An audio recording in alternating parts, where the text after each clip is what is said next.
చెల్లెలకు వచ్చేది అనుబంధమైన పండుగ రాఖీ పండుగ కాబట్టి నీ నొట్టికి బొట్టు నేను వెళ్ళినా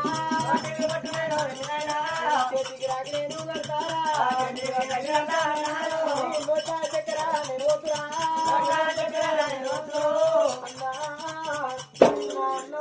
ఆశ పెట్టుకొని వచ్చినరా అన్నయ్య అన్న ఉన్నదారు ఆశ ఉన్నదారు అని వచ్చిన అన్న 90 వాడలేరా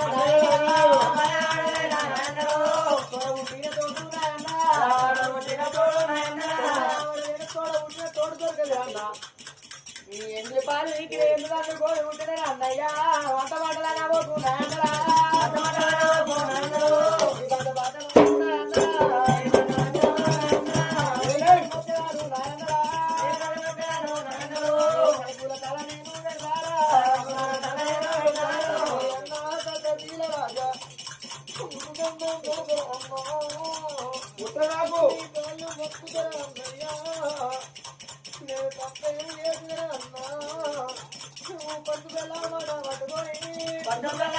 పట్టుకొని